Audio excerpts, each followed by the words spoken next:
San Gregorio el Sinaíta, sobre la oración, extracto de Filocalia. Primer capítulo. Cómo ejercitar la oración. Por la mañana siembra tu semilla, y por la tarde repite la tarea, pues no sabes cuál de las dos dará resultado, o si son igualmente buenas. Eclesiastés 11, versículo 6.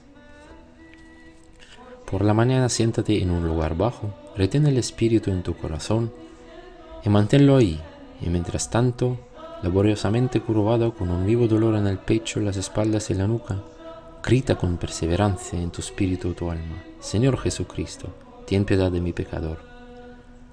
Luego, no ciertamente a causa del menú único e invariable de triple nombre, pues aquellos que me comieron tendrán todavía hambre, transportarás tu espíritu a la segunda mitad, diciendo: Hijo de Dios, ten piedad de mi pecador. Repite esto un gran número de veces y cuida de no cambiar a menudo por indolencia, pues las plantas demasiadas veces trasplantadas no prenden más.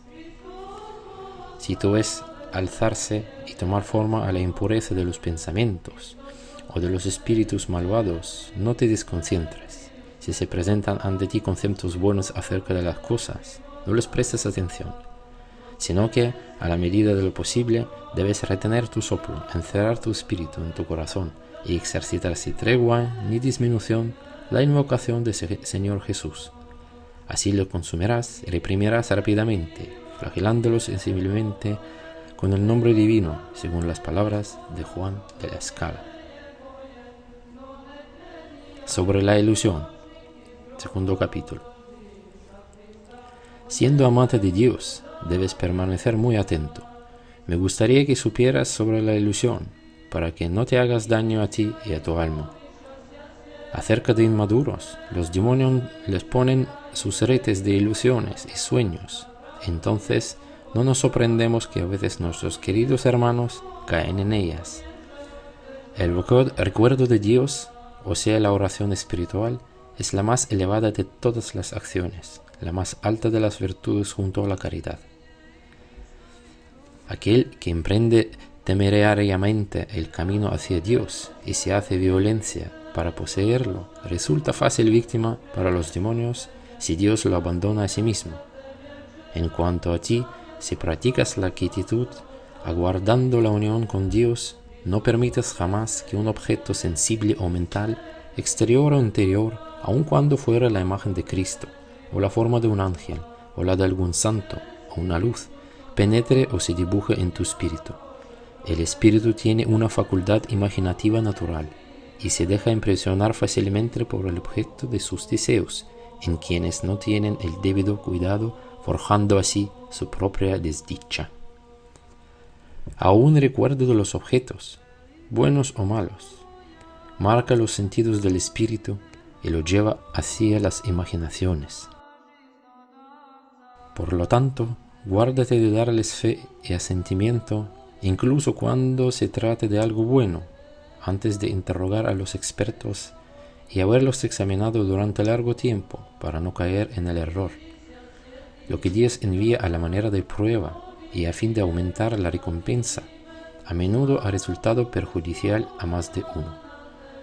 Nuestro Señor pone a prueba nuestro arbitrio para ver hacia qué lado se inclinará. Aquel que ve alguna cosa en su pensamiento, en sus sentidos, incluso proveniendo de Dios, y la recibe sin consultar la opinión de los expertos, se equivoca fácilmente, porque es excesivamente complaciente en aceptarla. El principiante debe dedicarse a la obra del corazón, ella no engana nunca, sin admitir nada más hasta que llegue la hora de aplacamiento de las pasiones.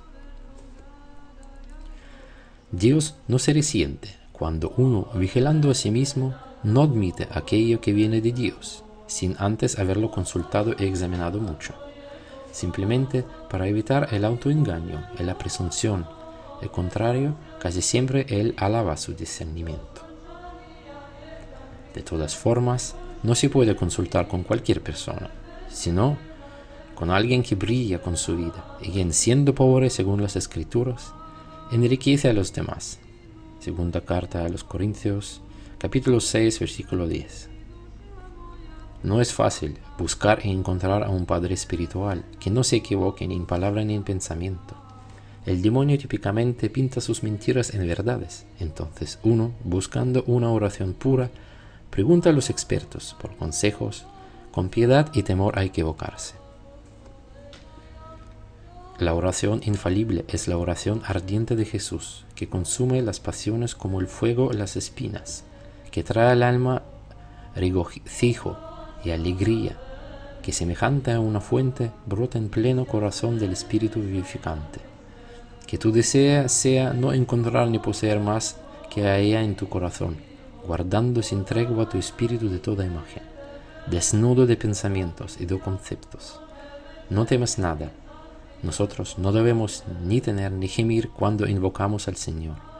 Si algunos se han extraviado, se han perdido el sentido, lo deben, sábelo, a la presunción y al orgullo. Aquel que busca a Dios en la sumisión y en la consulta humilde no tendrá temor de una desdicha de este tipo. El verdadero principio de la oración es el calor del corazón que consume las pasiones, produce en el alma la alegría y el goce y confirma el corazón en un amor seguro, en un sentimiento de indudable plenitud. No nos es necesario todavía enumerar los trabajos y las fatigas de la acción y exponer claramente la manera de entregarse a cada tarea. Alguno que después de habemos escuchado se coloque a la obra y no obtenga fruto, podría reprocharnos a nosotros o a los demás no haber dicho las cosas tal como son. El trabajo del corazón y la fatiga corporal hacen la verdadera obra, manifiestan la operación del Espíritu Santo que te ha sido concedido, como a cualquier otro fiel, mediante el bautismo. La negligencia hacia los mandamientos enterró todo esto bajo las pasiones y la penitencia nos lo habrá de restituir con el concurso de misericordia inefable. La obra espiritual, que no es acompañada de penas y fatiga, no producirá ningún fruto a su autor, pues el reino de los cielos se toma con violencia. Mateo 11, versículo 12. La violencia es una mortificación perseverante del cuerpo durante la oración. Aquellos que actúan con negligencia y relajamiento se hacen mucho mal, pues jamás gozarán el fruto.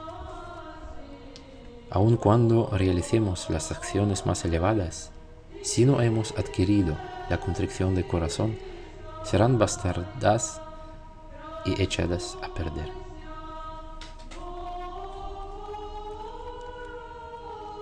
Aun cuando realicemos las acciones más elevadas, si no hemos adquirido la contrición de corazón, serán bastardas y echadas a perder. Capítulo 3. ¿Cómo decir la oración? Algunos padres aconsejan decirla íntegramente, otros solo la mitad, lo que es más fácil considerando la debilidad de espíritu, pues nadie puede decir interiormente y por sí mismo Señor Jesús, sino en el Espíritu Santo, como un niño todavía balbuciente y incapaz de articular. No es aconsejable alternar frecuentemente las invocaciones por pereza, sino ocasionalmente, para asegurar la perseverancia. Igualmente, algunos enseñan a pronunciar la invocación oralmente, otros en el espíritu. Yo aconsejo ambos métodos, pues tanto el espíritu como los labios pueden ser tocados por el cansancio. Se orará entonces de dos maneras, con los labios y con el espíritu. Pero se invocará tranquilamente y sin turbación, por miedo a que vos distraiga o paralice el sentimiento y la atención del espíritu. Llegará un día en que el espíritu, adiestrado, hará progresos y recibirá poder del espíritu para orar total e intensamente. Entonces no necesitará de la palabra y hasta será incapaz de utilizarla, contentándose con operar su obra exclusiva y totalmente en silencio. Capítulo 4. ¿Cómo disciplinar al espíritu? Debes saber que nadie puede, totalmente solo, dominar su espíritu si el espíritu no lo ha dominado en el primer lugar. pues él es indisciplinado. No es que sea inquieto por naturaleza, sino que la negligencia lo ha afligido desde su origen con una disposición vagabunda. La transgresión de los mandamientos dejados por aquel que nos ha renegado, nos ha separado de Dios, nos ha hecho perder la unión con Él y el sentir espiritual íntimo de Dios. Después de eso, el espíritu descarriado y separado de Dios se deja permanente conducir cautivo, no importa a dónde. Solo le es posible fijarse sometiéndose a Dios, manteniéndose cerca de Él, uniéndose a Él alegremente, orándole asiduamente y con perseverancia, confesándole cada día los pecados cometidos, pues Él perdona a aquellos que no cesan de invocar su santo nombre. La retención de soplo cerrando los labios disciplina el espíritu, pero solo parcialmente, luego se disipa nuevamente.